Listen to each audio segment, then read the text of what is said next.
The slap came so fast, I didn't even have time to blink. One moment I was standing beside the gift table at the Royal Oaks Ballroom, my champagne glass trembling slightly in my hand as I watched my son Mark dance with his new bride. The next moment, my daughter-in-law's palm connected with my cheek with a crack that echoed off the marble floors like a gunshot. My glasses flew off my face. I watched them tumble through the air in what felt like slow motion, catching the light from the crystal chandeliers before shattering on the elegant ballroom floor. 130 guests froze mid-conversation. The string quartet stopped playing. Even the waiters stood motionless with their champagne trays suspended in mid-air. Complete, absolute silence. My cheek burned like fire, but the pain in my chest was so much worse. I touched my face instinctively, feeling the heat radiating from where her hand had struck me. My vision blurred without my glasses, but I could still make out Lisa's silhouette standing over me, her white wedding gown pristine and perfect, her face twisted with rage. "That's what you get for being so selfish," she screamed, her voice shrill enough to make several guests wince. "A woman your age doesn't need so much space." The silence that followed was deafening. I slowly crouched down, my knees protesting, my hands shaking as I felt around for my broken glasses. The floor was cold beneath my fingertips. Sharp fragments of lens cut into my palm, but I barely felt it. Some guests looked away, suddenly fascinated by their shoes or the elaborate floral centerpieces. Others whispered to each other behind cupped hands, their eyes darting between Lisa and me like spectators at a tennis match. But no one, absolutely no one, moved to help me.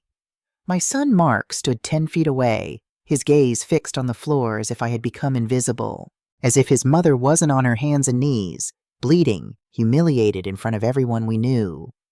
"You're not welcome here anymore," Lisa continued, smoothing down her wedding dress with practiced precision. "Mark and I need our privacy to start our new life. Your apartment would be perfect for us while we shop for something better." Her words were pure venom, but what killed me was the silence from my son. Not a word of protest, not a single syllable of defense. I rose slowly, feeling every one of my 68 years in my bones.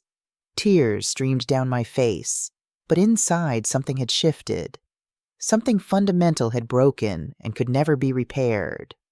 That slap wasn't just a physical blow. It was the final straw.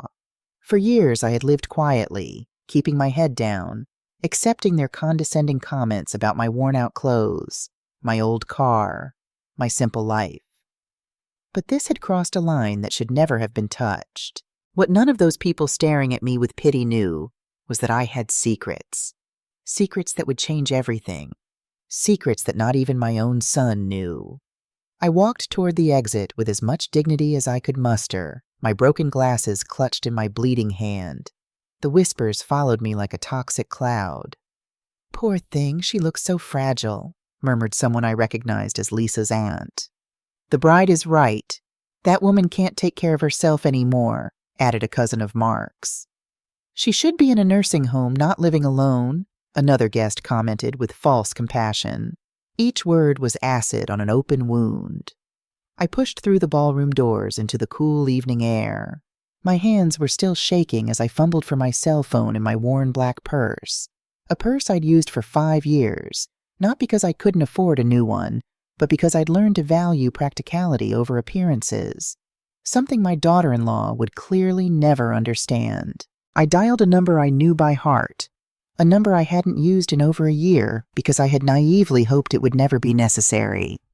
"Bill, it's Susan Davis," I said, my voice trembling but firm. "I need you to come to the Royal Oaks Ballroom immediately. Yes, right now. Bring the documents, all of them. It's time they knew the truth." It had all started exactly 2.5 years ago. I remember it so clearly because it was the first warm Saturday in May. I'd been tending to the herbs on my balcony when Mark called, asking if he could stop by.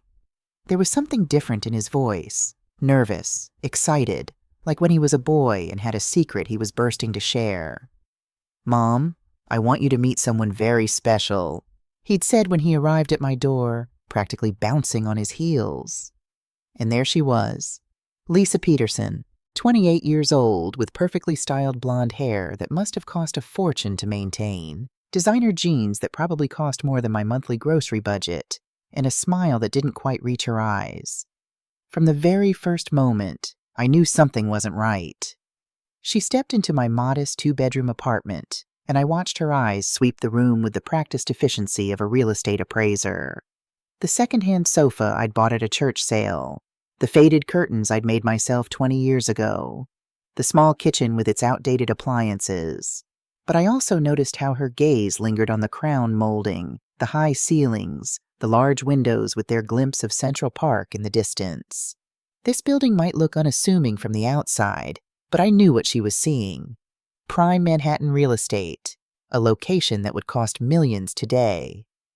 "How cozy," she murmured, running her fingers along my grandmother's bookshelf. Her tone suggested the opposite. Mark, completely blinded by what he believed was love, didn't notice the condescension dripping from her voice.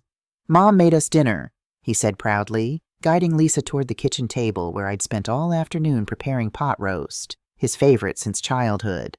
The meal was torture. Lisa barely touched the food I'd lovingly prepared, claiming she was watching her figure. When I asked about her family, she gave evasive answers, always steering the conversation back to my life, my finances, my living situation. "And how do you manage on a widow's pension, Susan?" she asked with fake concern, taking the tiniest bite of roasted carrots. "It must be hard getting by on so little, especially in this expensive city." I smiled and changed the subject, but I was paying attention. Very close attention. Over the next few months, I watched Lisa the way she watched me. Every visit revealed more of her true nature.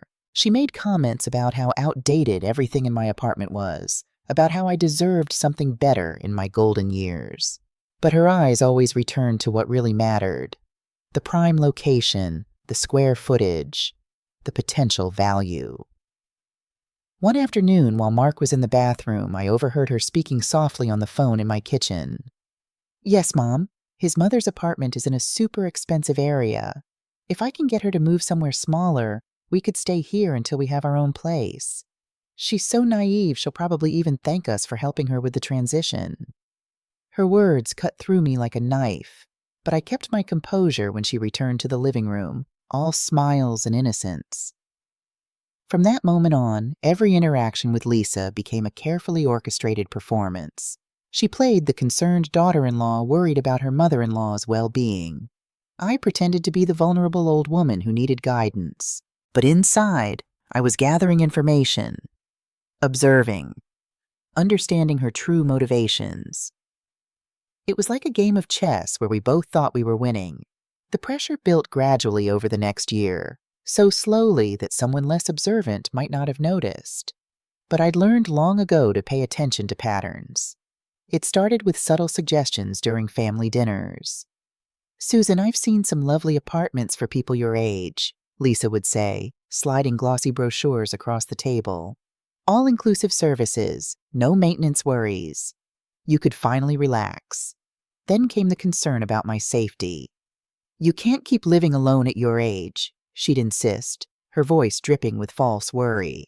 "It's dangerous. What if you fell and no one found you for days?" Each argument was designed to make me feel incompetent, helpless, like a burden. What hurt most was watching Mark transform into her echo. My son, the boy I'd raised with so much love and sacrifice, began repeating her phrases like a trained parrot. "Mom, Lisa's right. Maybe you should consider moving somewhere more manageable." The psychological campaign intensified after they announced their engagement 8 months ago. Suddenly, visits became more frequent, but also more tense. Lisa started bringing actual real estate magazines, circling listings for senior communities with a red pen. "I'm just exploring options for you, Susan," she'd say, spreading the materials across my coffee table like a business presentation. "I want to make sure you have the best quality of life possible." But I wasn't idle either. One afternoon, when they went out to run wedding errands, I made a call to an old friend who worked in real estate. "Jen, I need you to investigate something for me," I said quietly, watching from my window to make sure they didn't return early. There's a couple very interested in my apartment. I want to know more about their real financial situation. What Jen discovered chilled me to the bone. Mark and Lisa were drowning in debt. The wedding they were planning cost over $50,000, completely financed with credit cards and personal loans. The apartment they rented was 3 months behind on payments. The luxury cars they drove were financed with payments they couldn't afford. Their entire lifestyle was a facade built on suffocating debt. Everything started to make sense. The rush to get married, the insistence that I move, the constant comments about my economic vulnerability. It wasn't love that united this couple. It was desperate need to find a solution to their financial problems.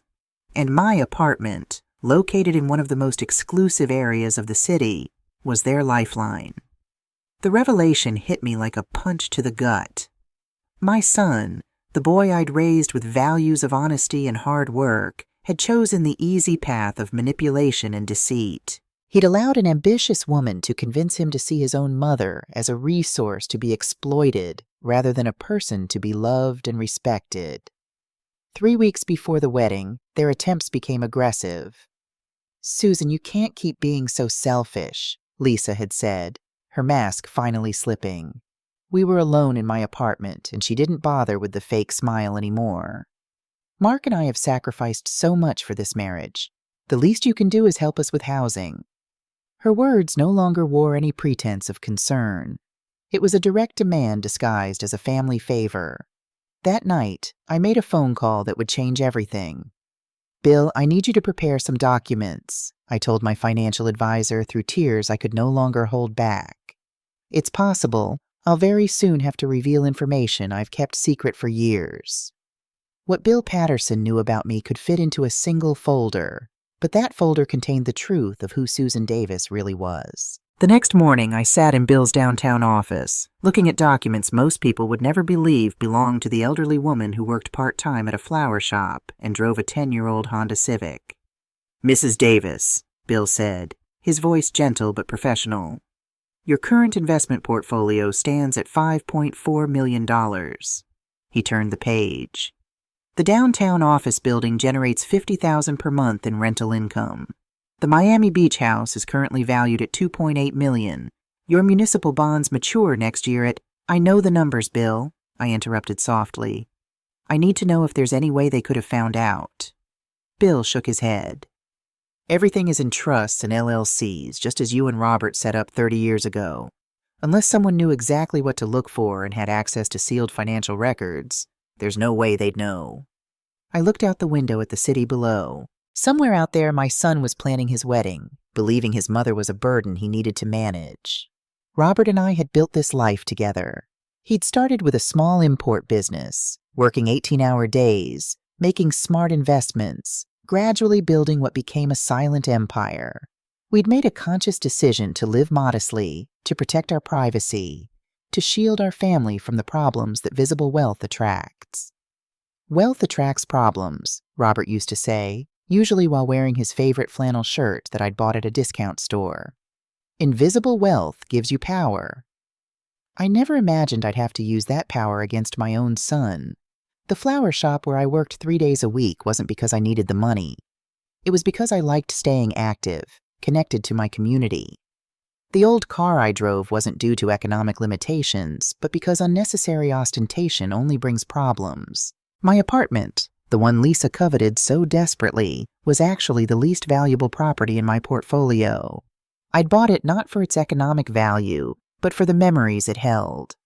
It was where Robert and I had spent our last years together, where we'd grown old holding hands on the balcony, where he'd passed away in my arms after a brave battle with cancer. It wasn't for sale. It would never be for sale. Especially not to manipulators who saw it as nothing more than a solution to their financial irresponsibility. 2 weeks before the wedding, Bill called me with information that shattered what remained of my illusions.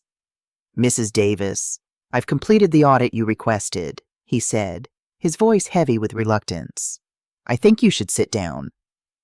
I was already sitting, but I gripped the phone tighter.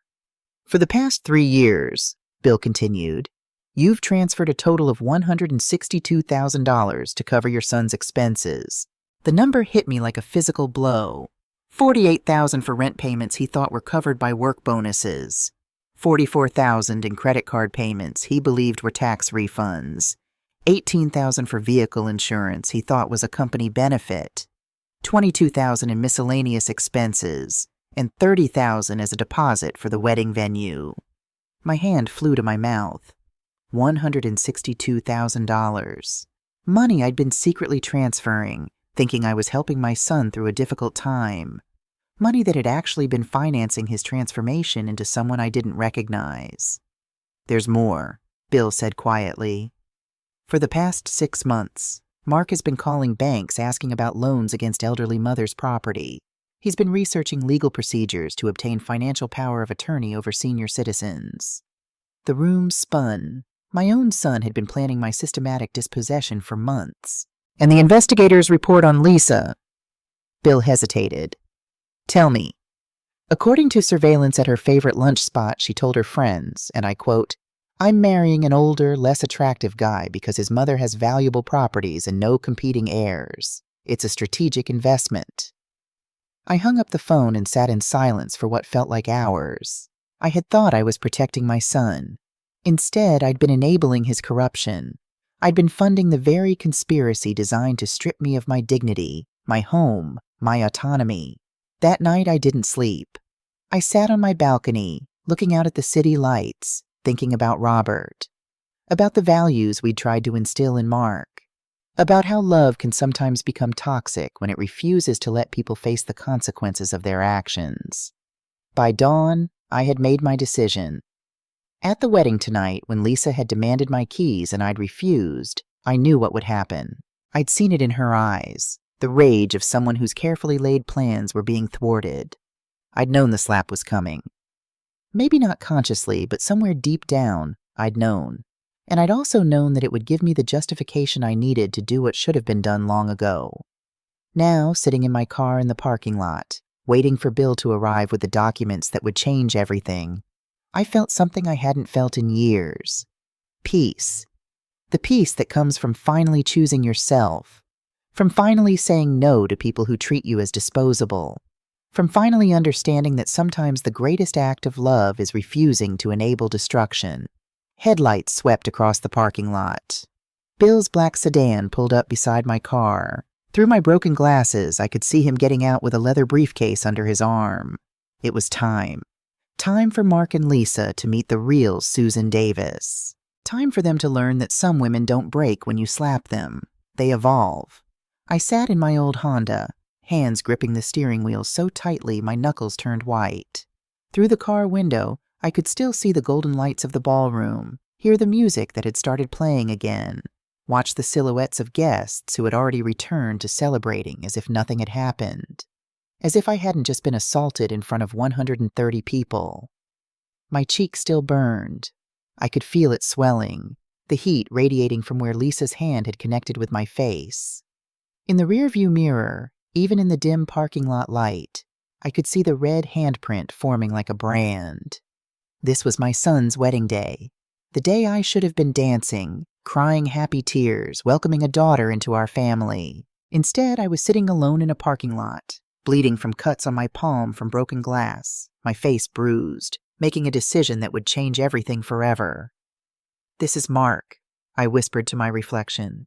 "My baby boy. I carried him for 9 months. I raised him alone after Robert died. I sacrificed everything to give him a good life." But that same boy had stood motionless while his wife struck his mother, had said nothing, had done nothing, had looked at the floor as if I were invisible. The internal battle raged for exactly 30 seconds. Then I thought about that investigator's report, about Lisa telling her friends this was a strategic investment, about Mark researching how to declare me mentally incompetent, about 3 years of secret financial support, of me protecting him from consequences while he plotted to take everything from me. I picked up my phone. "Bill, bring everything. I'm ready." Then I made 2 more calls. "Bob? It's Susan. I need you to bring the brown folder from my desk drawer. The one in the back. Yes, right now. I'll explain when you get here." Bob Thompson had been my neighbor for 15 years. He'd watched Mark grow up, had been at Robert's funeral, had witnessed every one of Lisa's visits with her real estate appraisers and her fake concerned smiles. The third call went to Sarah. "Sarah, honey, I need you at the Royal Oaks Ballroom. Now. Yes, I know it's Mark's wedding. That's exactly why I need you here. Please trust me." As I waited, memories flooded back. Mark at 5 years old, bringing me flowers he'd picked from the neighbor's garden. Mark at 10, defending me when someone at school said his mom looked too old. Mark at 16, working his first job so he could buy me a Mother's Day gift with his own money. Where had that boy gone? When had my son become a stranger? Bob arrived first, slightly out of breath from rushing. He was 70 years old, but moved like a man on a mission when someone he cared about needed help. "Susan," he said, peering through my car window and seeing my swollen cheek. "My God, she actually hit you. You saw?" I was heading to the restroom when I heard the commotion. I saw everything. His jaw clenched. And I saw Mark do nothing. He handed me the folder, then squeezed my shoulder. "I've been watching them for months, Susan. The way they looked at your apartment, the things Lisa said when she thought no one was listening. You're doing the right thing." Sarah's car screeched into the parking lot moments later. She jumped out, her cocktail dress flying, her face a mask of concern and confusion. "Aunt Susan, what happened to your face?" Sarah was Robert's niece, his sister's daughter, but she'd been like a daughter to me since she was a little girl. After Robert passed, we'd grown even closer. She was the family I could trust. She rushed to my car and gasped when she saw my cheek. "Did someone—" Her eyes widened in horror. "Oh my God, did Lisa do this?" I nodded. "That witch!" Sarah exploded. I knew something was wrong. Mark's been so different lately. Stressed, always talking about money, avoiding family calls. And Lisa, she shook her head. I tried to talk to him, but he wouldn't listen. He's like a different person. "Sarah," I said carefully, "I need you to understand something. Mark isn't entirely to blame. Lisa has been manipulating him, yes, but he made his own choices. He chose to stand by while she attacked me." "What are you going to do?" Before I could answer, Bill Patterson's black sedan pulled up. He emerged with his briefcase, his expression grave but determined. "Mrs. Davis," he said formally, though his eyes were kind, "I have everything you requested, but I need to ask one final time. Are you absolutely certain about this? Once we walk through those doors, there's no going back." I looked at the 3 people standing with me. Bob, who had been like a brother since Robert passed. Sarah, who represented the family I wished I had. Bill, who had protected my interests for over a decade. Then I looked back at the ballroom, where my son was celebrating with a woman who had struck me, who had plotted to steal my home, who saw me as nothing more than an obstacle to overcome. "I have never been more certain of anything in my life," I said, stepping out of the car. "It's time they met the real Susan Davis." We walked toward the entrance together, a small army of truth about to storm the castle of lies. The music grew louder as we approached. I could hear laughter, the clink of champagne glasses, the sounds of people having a wonderful time. That was about to change. Bill opened the door and we stepped inside. The music stopped the moment we entered.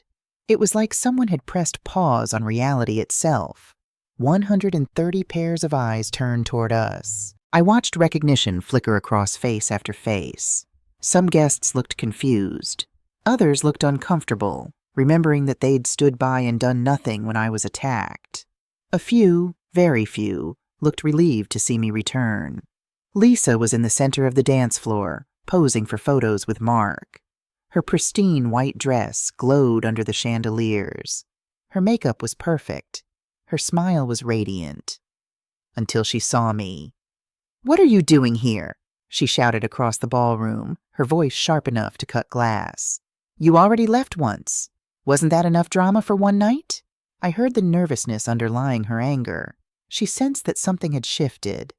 Bill stepped forward, his voice carrying the weight of 30 years of legal experience. "Ladies and gentlemen, I apologize for interrupting this celebration. My name is William Patterson, and I'm the financial and legal advisor for Mrs. Susan Davis. I have urgent legal documents to deliver to Mr. Mark Davis and Mrs. Lisa Davis." The silence deepened. I saw several guests pulling out their phones, instinctively knowing they were about to witness something extraordinary. Mark slowly walked toward us, his face pale, his hand loosening his tie, a nervous gesture he'd had since childhood. "What's going on, Mom?" His voice cracked slightly. "Who is this man, and why is he talking about legal matters?" I looked at my son, really looked at him, and saw the boy I'd raised somewhere beneath the stranger he'd become. "Mark," I said, my voice steadier than I'd expected, "this is Bill Patterson. He's been my financial advisor for over 10 years. He has some information that I think you'll find very enlightening." Bill opened his briefcase with a crisp snap that echoed through the ballroom. He pulled out the first document. "Mr. Mark Davis, you are hereby notified that the financial guarantee your mother provided for your apartment lease has been immediately canceled. Your landlord will be notified tomorrow morning. You have 30 days to find a new guarantor or vacate the property." All color drained from Mark's face. "Financial guarantee?" he whispered, looking at me with eyes that were beginning to fill with comprehension and horror. "Mom, what is he talking about?" But I could see in his expression that part of him already knew. For years, he must have suspected that his financial luck wasn't entirely natural. He'd just chosen not to ask questions because the answers might have been uncomfortable. Bill continued, relentless as a surgeon with a scalpel. "Additionally, the monthly transfers of $4,500 that your mother has been making to your personal accounts have been permanently suspended. This includes payments for credit cards, vehicle insurance, and various other expenses that you believed were being covered by other sources." Lisa let out a gasp that sounded almost animalistic. She ran toward us, her wedding dress trailing across the floor, her carefully applied makeup beginning to run with tears of rage and panic. "That's impossible!" she shrieked, her voice bouncing off the marble walls. "Mark doesn't have a rich mother. Look at her. Look at her clothes, her car. She's an old woman living on a miserable pension." Her hysteria was palpable. Several guests began backing toward the exits, sensing that the celebration had turned into something else entirely. "Finally," Bill said, pulling the last document from his folder like a magician revealing his final trick. "The guaranteed payment for this celebration has also been canceled. The ballroom management will require full payment before guests can leave tonight." His words fell on the ballroom like a bomb. The realization hit Mark like a physical blow.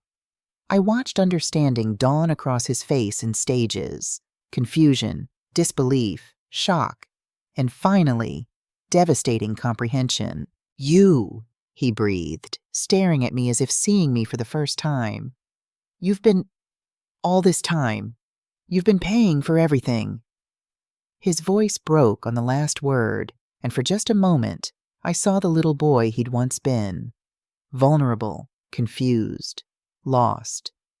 "For 3 years, Mark," I confirmed, my voice eerily calm despite the emotional storm raging inside me. 3 years I thought I was helping you through a difficult time. 3 years I believed you would eventually recover and become the man I raised you to be. 3 years I hoped you would remember the values I taught you." Lisa began pacing in circles, clutching her head, her perfect wedding moment disintegrating around her like ash. "This can't be happening. This can't be real."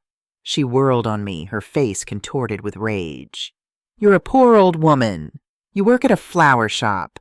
You drive a piece of junk car. You can't have money."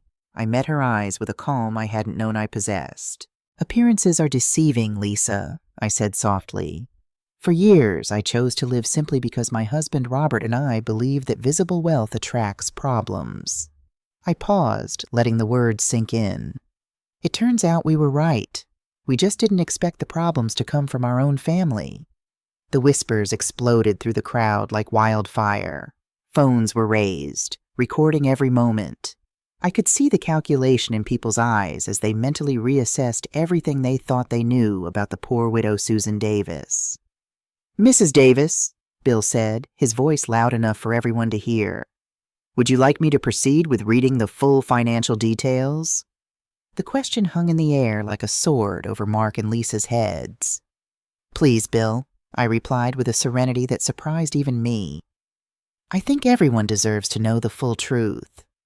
Lisa tried to interrupt with a desperate shriek, but Bill raised his hand and continued with the precision of a surgeon. Over the last 36 months, Mrs. Susan Davis has transferred a total of $162,000 to cover the living expenses of her son Mark Davis and his fiancée, now wife. He consulted his documents. This includes $48,000 for rent payments, $44,000 for credit card payments, $18,000 for vehicle insurance, and $22,000 for miscellaneous expenses. A collective murmur swept through the ballroom like a wave. Several guests pulled out calculators on their phones, as if they couldn't believe the numbers they were hearing. Furthermore, Bill continued without mercy, Mrs. Davis personally guaranteed the total cost of this celebration, including the ballroom, catering, music, flowers, and photography, for an amount of $53,000, money which, as I mentioned, is no longer available. David Martinez, the ballroom manager, pushed through the crowd with several papers in his hands and a very serious expression on his face. Mrs. Davis, he said, his voice professional but tense. I just received notification of payment cancellation. The outstanding balance for tonight's event is $53,000. I need to know who will be responsible for this payment immediately. Mark stumbled forward, reaching out to me with trembling hands. Mom, please, there has to be some way to fix this. The wedding, the guests, everything. His voice broke. Please, you can't do this. But I could see in his eyes that he was finally beginning to understand the magnitude of what he'd lost. Not just money or financial support. He'd lost his mother. The way to fix this, Mark, I said quietly, was not to break it in the first place. Lisa collapsed into a nearby chair, her wedding dress pooling around her like a deflated parachute. Everything is ruined, she sobbed, genuine tears now mixing with her mascara. Everything we planned. Everything we worked for. It's all destroyed. No, I said, approaching her for the first time since the slap. I looked down at her, forcing her to meet my eyes. What's destroyed are the lies, the greed, the lack of respect. What's destroyed is the illusion that you can treat people like objects and expect there to be no consequences. I turned to Mark, who looked like he might be sick. There is a way forward, son. You can learn from this. You can grow from this. You can become the person I hoped you would be before greed corrupted you. My voice softened slightly, because despite everything, he was still my child. But that growth will have to happen without my financial help. Without my apartment, without my inheritance. You'll have to do it the hard way, like everyone else does. Sarah stepped forward and took my arm, tears streaming down her face. Aunt Susan, I'm so sorry. I had no idea Mark had become this. Bob stood on my other side, a silent pillar of support. Bill closed his briefcase with a final, definitive snap. Mrs. Davis, all documents have been delivered and explained. The legal effects begin immediately. He turned to Mark and Lisa with a professional expression. I strongly suggest you contact your own legal and financial advisors as soon as possible. As we turned to leave, I heard Mark's voice, broken and desperate, call out behind me. Mom, wait, please. I stopped but didn't turn around. I love you, he said, his voice thick with tears. I'm sorry. I'm so sorry. I love you too, Mark, I replied, still facing the exit. I always will. But love doesn't mean accepting abuse. Love doesn't mean sacrificing my dignity for your convenience. I looked back at him one final time. When you're ready to have a real conversation about respect, values, and responsibility, when you've learned what it means to stand on your own 2 feet, then we can talk. But first, you need to find a way to solve the mess you created here, all on your own. With those words, I walked out of the ballroom with Bill, Bob, and Sarah flanking me like an honor guard. Behind us, I left chaos. Desperate phone calls, angry creditors, shocked guests, and 2 people who had just learned that some bridges, once burned, take a very long time to rebuild. If they can be rebuilt at all. 3 days after the wedding, my apartment had become a sanctuary. Bob came over every morning with coffee and croissants from the bakery downstairs, making sure I was eating, making sure I was okay. Sarah had essentially moved into my guest room, refusing to leave me alone in case those vultures try something. My phone had been ringing nonstop. Mark had called 37 times. I'd listened to exactly 3 voicemails before I stopped. They all followed the same pattern: anger, then denial, then desperate pleading. Lisa had sent 14 text messages, each more hysterical than the last. Her parents had shown up at my door twice, demanding I fix the mess I'd caused. I'd closed the door in their faces both times, but there was something else happening, something I hadn't anticipated. On the afternoon of the 3rd day, Sarah burst into my living room with her laptop, her eyes wide with a mixture of shock and excitement. "Aunt Susan, you need to see this." She turned the screen toward me, and I saw myself. Or rather, I saw a shaky cell phone video of the ballroom confrontation. The view count made my breath catch. 2 million views in 3 days. "There are dozens of videos," Sarah said, scrolling rapidly. "Different angles, different moments. But this one..." She clicked on another video. "This one has gone completely viral." It was the moment I'd told Lisa that appearances are deceiving. The camera had caught the shock on her face, the gasps from the crowd, the way Mark had literally stumbled backward when Bill announced the $162,000 in transfers. I scrolled through the comments, my hands trembling. "This woman is a queen. She played the long game and won." I'm crying. My own daughter tried to do this to me. Thank you for being brave enough to stand up. The way she stayed calm while exposing them, iconic. Notice how the son just stood there when his wife slapped his mother? He deserved everything he got. There were thousands of them, tens of thousands. "Susan," Bob said quietly from the doorway, "you've become a symbol. People are calling you the silent millionaire. You're all over social media." Before I could process this, Sarah's phone rang. She answered, listened for a moment, then her eyes went wide. "Aunt Susan, that was Jen. She says Mark filed a legal petition yesterday." Sarah's voice dropped. "He's requesting a court evaluation of your mental competency based on irrational behavior and erratic financial decisions at a family event." The words hit me like ice water. "He's doing what?" Bob exploded. "After everything, he's actually trying to declare you incompetent?" Sarah handed me her phone. On the screen was a legal document. As I read it, my blood ran cold. Mark had provided sworn statements from several wedding guests describing my unjustified emotional outburst. He was painting me as a confused, vindictive old woman who had lost touch with reality. But there was more. "Jen did some digging," Sarah said softly. "Lisa has been visiting our neighbors, telling them to watch for concerning behavior. She's building a case that you're mentally unstable." I set down the phone, my hands surprisingly steady. This wasn't just about money anymore. This was about my freedom, my autonomy, my very right to control my own life.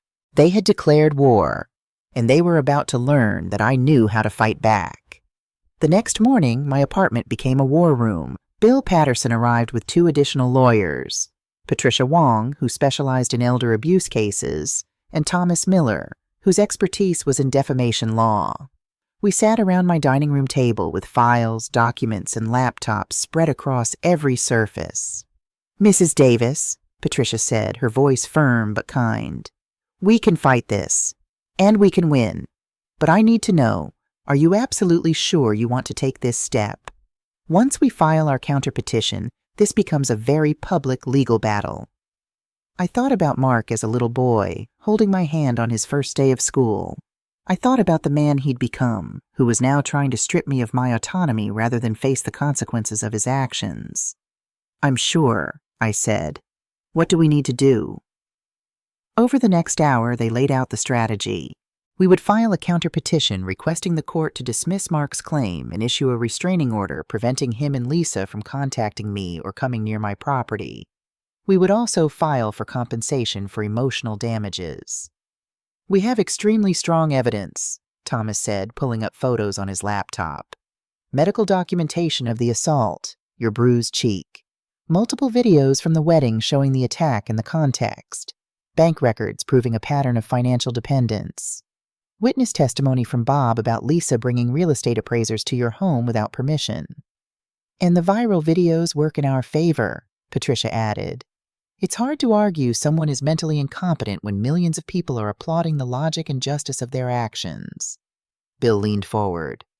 Mrs. Davis, I have one concern. Mark is still your son. Are you prepared for how difficult this will be? Court battles are emotionally exhausting, especially when family is involved. I looked at each of them in turn, these people who had rallied to protect me. I've been thinking about this for 3 days, I said quietly. I haven't slept much. I've questioned myself 1,000 times, wondering if I'm being too harsh. I paused, feeling the weight of the decision. But then I remember, he stood there and watched his wife hit me. He said nothing. He spent months plotting to take my home. And now, instead of apologizing, he's trying to declare me mentally incompetent. My voice grew stronger. If I don't fight this, I'm teaching him that abuse is acceptable, that there are no real consequences. This isn't revenge. This is accountability. Patricia smiled grimly. Then let's hold them accountable. 4 months after the wedding, something unexpected happened. A producer from Life Stories, one of the most watched news magazine shows in the country, called Bill's office. They wanted to interview me. Your story has touched a nerve nationally, the producer explained during our first phone call. We've received hundreds of letters from viewers who have experienced similar situations. Elder financial abuse is an epidemic that no one talks about. Your courage could help change that. I agreed to the interview. Not for revenge, but because I'd learned something important from those 2 million video views. I wasn't alone, and neither were the thousands of other seniors suffering in silence. The night before the taping, I barely slept. I kept thinking about what I wanted to say, how I wanted to represent not just myself, but all the silent victims who'd never had the chance to speak up. The studio was smaller than I'd expected, but filled with more lights than I'd ever seen. The host, Michelle Carter, was a woman in her 50s with kind eyes and a reputation for letting her subjects tell their stories without interruption. Mrs. Davis, she said as we sat across from each other, thank you for trusting us with your story. When the cameras started rolling, something strange happened. All my nervousness vanished. I wasn't Susan Davis, the humiliated mother. I was Susan Davis, the woman who'd found her voice. Michelle asked about the build-up, the manipulation, the slap. I answered honestly, holding nothing back. But it was her final question that mattered most. Mrs. Davis, if Mark is watching this right now, what would you say to him? I looked directly into the camera lens, knowing that somewhere, my son might be watching. Mark, if you're listening, I want you to know that I still love you. I will always love you because you're my son. My voice caught, but I continued. But loving someone doesn't mean accepting abuse. Loving someone does not mean sacrificing your dignity for their convenience. Loving someone doesn't mean becoming a victim of their greed. I took a breath. The door to my heart will always be open for you, but only if you can walk through it as the honorable man I tried to raise you to be. Not the man who stood silent while his wife struck his mother. Not the man who plotted to steal my home. Not the man who tried to declare me incompetent rather than face his own mistakes. You have to earn your way back, I said firmly, through genuine change, through real accountability, through proving that you've learned what family actually means. When the interview aired 2 weeks later, it was watched by over 8 million people. The hashtag #StandWithItSusan trended for 3 days, and the court date for Mark's petition was scheduled for the following month. The courtroom was packed. Judge Rachel Harrison, a stern woman in her early 60s, surveyed the crowded gallery with obvious displeasure. This is not entertainment, she announced. Anyone who cannot maintain appropriate courtroom decorum will be removed. I sat at the plaintiff's table with Patricia, Bill, and Thomas. Across the aisle, Mark and Lisa sat with their attorney, a young man named Michael Bryant, who looked increasingly uncomfortable as the hearing progressed. Mark looked terrible. He'd lost weight, his suit hung loosely on his frame, and there were dark circles under his eyes. For just a moment, I felt a pang of maternal concern. Then I remembered why we were here. Patricia stood to present our case. She was methodical, devastating, thorough. She showed the video of the slap. Several jurors visibly flinched. She presented the bank records showing $162,000 in transfers. She called Bob Thompson, who testified about Lisa bringing real estate appraisers to my building without my knowledge. This is textbook elder financial abuse, Patricia concluded. Systematic manipulation designed to isolate and exploit a vulnerable senior citizen for financial gain. Michael Bryant did his best for Mark and Lisa, but he was outgunned. He tried to paint the situation as a family misunderstanding that had escalated due to wedding stress. Then Patricia called Lisa to the stand. "Mrs. Davis," Patricia began, "did you or did you not tell your friends, and I quote, 'I'm marrying an older, less attractive guy because his mother has valuable properties and no competing heirs. It's a strategic investment?'" Lisa's face went pale. That was taken out of context." "Really? What context makes that statement acceptable?" Lisa had no answer. When Mark took the stand, I saw the boy I'd raised struggling with the man he'd become. "Mr. Davis, do you love your mother?" Patricia asked. "Yes," Mark said, his voice barely audible. "Then why did you allow your wife to assault her without saying a word?" Mark's composure cracked. Tears streamed down his face. I don't know. I was confused. Lisa kept saying Mom was too old to take care of herself, that we were helping her. He looked directly at me for the first time. "I was so wrong. Mom, I'm so sorry. I'm so sorry." His tears were genuine. His remorse seemed real, but it was too late for apologies to change the facts of the case. When it was my turn to testify, I spoke clearly and calmly. "I didn't do this because I hate my son," I said. "I did this because I love him enough to let him face the consequences of his actions. If I had continued enabling his financial irresponsibility, continued accepting disrespect, continued being a victim, I wouldn't have been helping him. I would have been destroying him." Judge Harrison listened to everything, reviewed every document, watched every video. Her ruling was swift and decisive. "Mr. Davis's petition for mental competency evaluation is denied," she announced.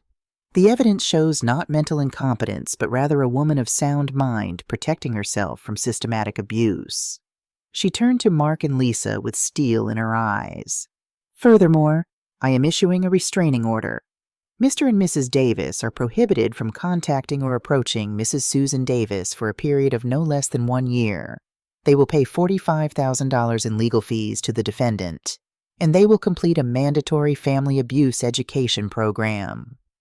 She leaned forward. "Mr. Davis, your mother has given you a gift, the gift of consequences, the gift of the opportunity to become a better man. Don't waste it." The gavel came down with a crack that echoed through my chest. It was over. 6 months after the court ruling, I sat on my balcony with my morning coffee, watching the sun rise over the city. My life had changed in ways I never could have imagined. The Davis Foundation for Elder Protection, funded with $1 million from my investments, had helped 87 families in 6 months. Sarah ran the education programs. Bill provided legal advice pro bono. Jen helped seniors relocate safely when necessary. We'd turned my pain into purpose. Bob knocked on my door, right on schedule. "Foundation meeting at 2, he reminded me, handing me a croissant. "And you have 3 new cases to review." As he left, I noticed an envelope on my doormat. No return address, just my name and handwriting I'd recognized since Mark learned to write. My hands trembled as I opened it. "Dear Mom, I don't expect you to answer this letter. I don't expect forgiveness. I don't deserve it yet. But I need you to know, I understand now. You didn't destroy my life. I did that myself." Lisa left me when the money ran out. That was the wake-up call I needed. She never loved me. She loved what she thought she could get from you. I'm working 2 jobs now, living in a studio apartment, taking the bus. For the first time in my adult life, I'm paying my own way. And Mom, it feels good. It feels honest. I'm in therapy. I'm attending the court-ordered program. I'm learning about manipulation, about boundaries, about respect. I'm learning to be the man you tried to raise me to be. I saw your interview. I cried through the whole thing. You were right about everything. I'm not asking you to forgive me. I'm not asking for money or help. I'm just asking you to know that I'm changing, really changing. And someday, when I've proven that change is real and lasting, I hope I can look you in the eye again. I love you, Mom. I'm sorry doesn't begin to cover it, but I'm sorry anyway. Your son, Mark. I read the letter 3 times, tears streaming down my face. Then I did something I hadn't done in months. I allowed myself to hope, not hope that everything would magically be fixed, not hope that we'd return to how things were, but hope that maybe, just maybe, my son was finally learning the lessons I'd tried to teach him his whole life. I folded the letter carefully and placed it in my desk drawer. I wouldn't respond, not yet. He needed to walk this path on his own, without my guidance, without my financial safety net. He needed to prove, to himself more than to me, that he could change. But I kept the letter. That afternoon, an elderly woman named Helen Rodriguez sat across from me at the foundation office, tears in her eyes. "My son wants me to sign over my house," she said. "He says it's for my own good, but I feel like he's taking advantage of me." I took her hand gently. "Tell me everything. We'll figure this out together." As I listened to her story, so similar to my own, I realized something profound. I'd lost a son, at least temporarily, but I'd found myself. I'd found my voice. I'd found my purpose. And I'd discovered that sometimes the strongest act of love is refusing to enable destruction. Sometimes the greatest gift you can give someone is letting them face the full weight of their consequences. That evening, as I prepared for bed, I looked at my reflection in the mirror. The bruise had long since faded. The cuts had healed. But the woman looking back at me was different from the one who'd been slapped 6 months ago. She was stronger, freer, more herself than she'd been in years. People still asked if I regretted what I'd done, if I wished I'd handled things differently, if I missed my son. Of course I missed him. He was my child. But I didn't regret standing up for myself. I didn't regret demanding respect. I didn't regret teaching him that actions have consequences. Because love without boundaries isn't love. It's captivity. And at 68 years old, I'd finally learned to set myself free. Tomorrow, I'd help Helen Rodriguez protect her home from her manipulative children. Next week, I'd testify at the state legislature about stronger protections for seniors. Next month, I'd speak at a national conference on elder abuse. My story had ended one chapter, but a much more important one had just begun. And if Mark truly changed, if he became the man I'd always believed he could be, well, maybe someday there would be room for another chapter in our story. But that chapter would be written with respect, honesty, and genuine change. Or it wouldn't be written at all. I turned off the light and climbed into bed, more at peace than I'd been in years.